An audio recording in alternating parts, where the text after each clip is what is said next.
Well, good morning, everybody. I know we're still in the middle of football season and volleyball season, but we're here today to talk some basketball. Really excited about the upcoming season for both of our programs. I know that Jay's excited. This is his first year, and I know Trish is excited because she got her first year out of the way and she's ready to move on to year number 2. So it's, I think as we look here at the Watsco Center, I'm saying hello to all these new seats in the lower level and off to the student side. Take a good look at them. They are brand new. So that'll be something that I hope if our fans in that area really do enjoy.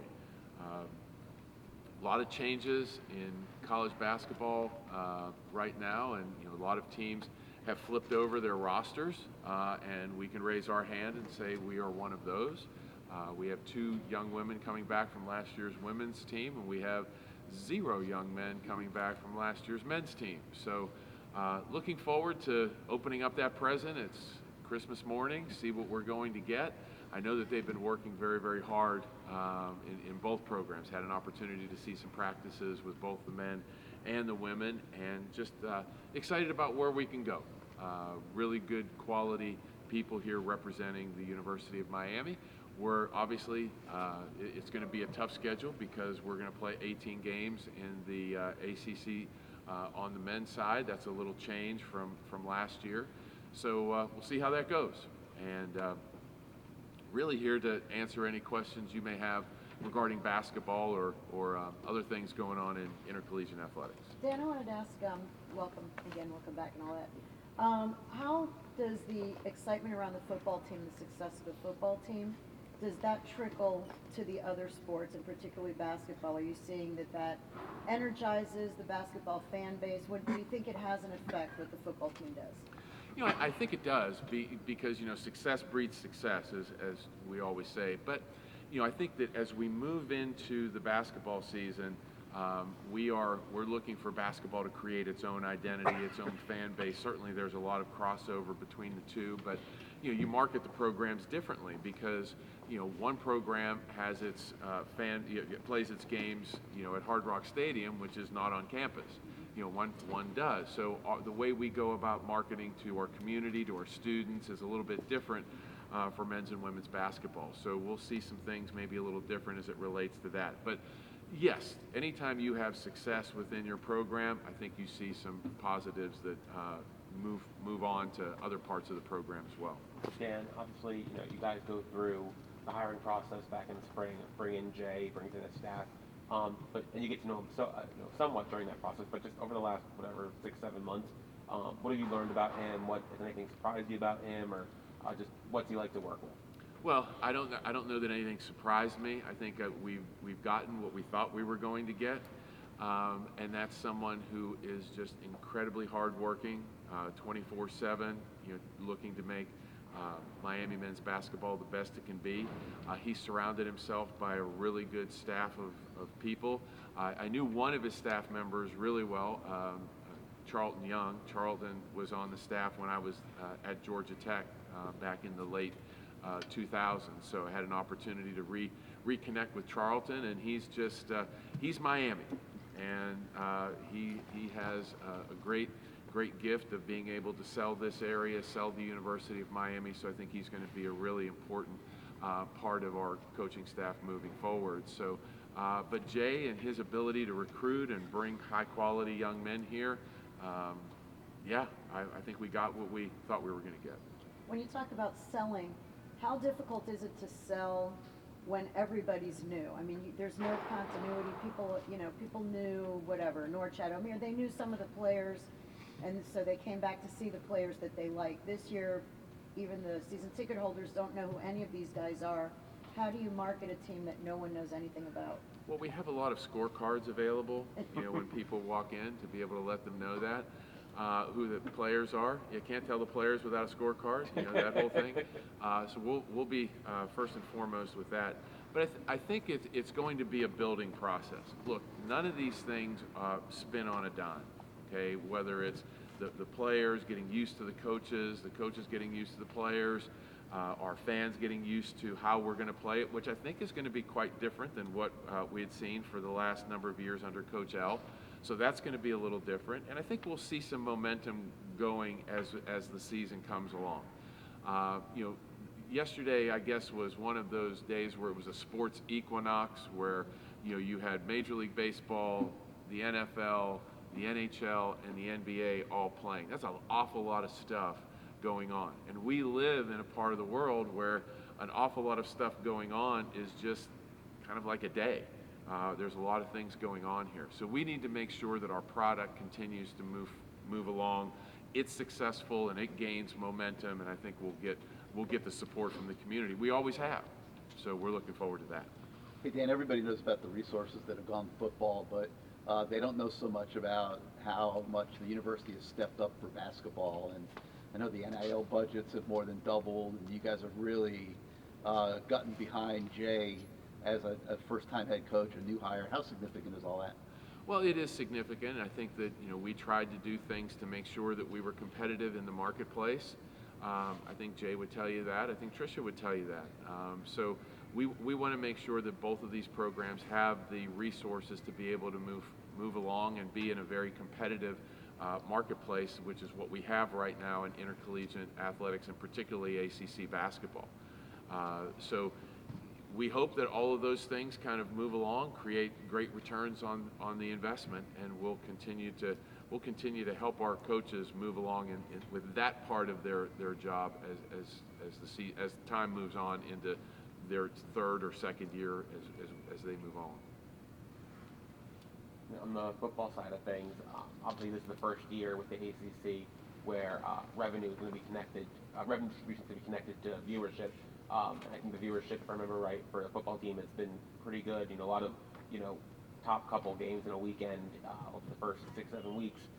Just how have you seen that come along, and just how pleased are you with basically the results so far? Well, certainly the success of the football team allows them to be on the networks that create the greater viewership. So I think right now we are first in the ACC as it relates to viewership, and we're 8th or 9th nationally as it relates to viewership as well. While the national stuff doesn't create any new resources, the being at the top of the ACC, along with our previous 4 years, will give us some additional dollars once we get to the end of the year. So we need to continue, as Mario would say, we got to finish strong and take it one game at a time, which we absolutely have to do. But Saturday at 11 o'clock noon Eastern on ESPN is a really good window for us to be in. So look to take advantage of that as well, to put another quality game and another quality viewership audience on our record. And then just, speaking of attention on the program, obviously game day was here a few weeks ago. Did you see any kind of maybe, bump in enthusiasm both at game day and then in the, kind of following that? It's only been a couple weeks, so I don't know what you would have seen, but have you seen any kind of bump in enthusiasm? I think that, in our, the world we live in right now is, okay, what's next? And we had a great day for having game day here. The ACC huddle was here. We go down to Hard Rock Stadium. It was a phenomenal event. Students were everywhere. We have to make sure that we can't have game day here every week. So we have to continue to manufacture ways for our students to come to games. And they've been good. We need to continue to make sure that we do that, and they continue to support us over at Hard Rock for the remainder of the year, because that's really important. I mean, we have a lot of good things in our in-game marketing that we've done, and that in-game marketing will translate here to the Watsco Center as well. I think you'll see some things different associated with that this coming year as well. But we want to create a really good atmosphere, and we want people to come and have a good time at the games. So we saw a little bit of a bump, but we have to. It's a long football season. I had a question I saw on the schedule. I don't know if it's, I have not had a chance to compare to last year. It looked there a lot of Sunday afternoon games or something, 2 o'clock, 4 o'clock for the men and the women's teams. Is that normal? Is that league wide, or is that just here? Is that for marketing reasons? Or I got to tell you, I have not studied the schedule to to that detail. I kind of know when we play, but I didn't notice any pattern, Okay. associated with that or any real reason. I can tell you that it wasn't from our end that we were looking to do some of that, especially if it was ACC games. And I know the women have traditionally played on Sundays a lot, and it's a great time spot for them. Because of the community certainly comes out and supports them. But no, I didn't notice anything. There wasn't anything top of mind, to be able to do it that way. All right, and also you mentioned before that the men's team, from what you've seen in practice and stuff, the style of play is going to look a little different.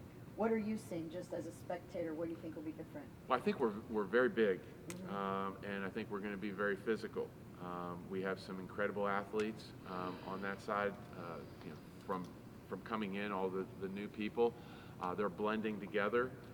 So I look at, Jay loves to emphasize defense, so I think that will be a big part of what we do.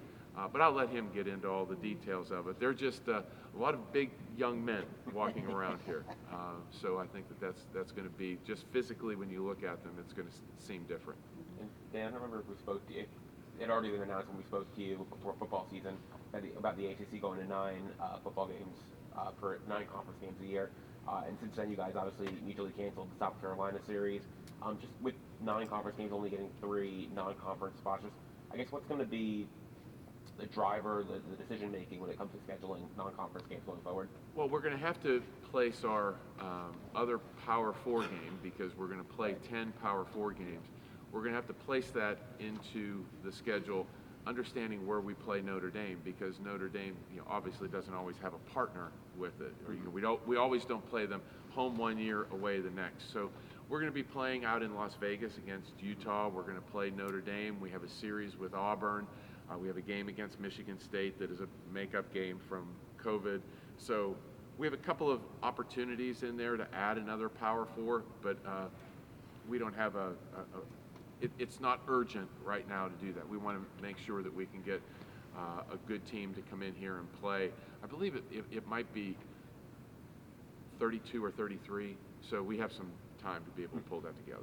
Dan, in addition to the new seats in this arena, can you provide any other facility updates with the athletic programs or plans? Can you share anything? Yeah, I think that as you look out on to Green Tree Practice Field and the SOFR Indoor Practice Facility, there's some steel coming up there for the expansion of that facility out to 100 yards, along with a brand new weight room for that facility. So that's our primary facility project right now. We did some things here, obviously the seats, and we did an upgrade to the locker room and the coaches' offices for both the men and women here. We have a little project for our student athletes over in baseball, a little locker room, kind of update there.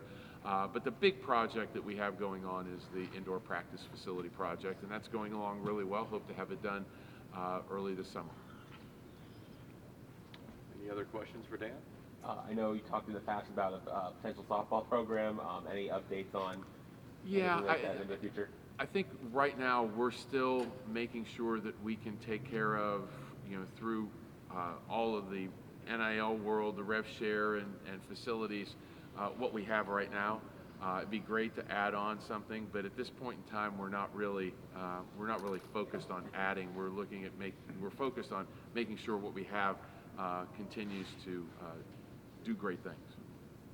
Dan, any chance of ever moving volleyball in here?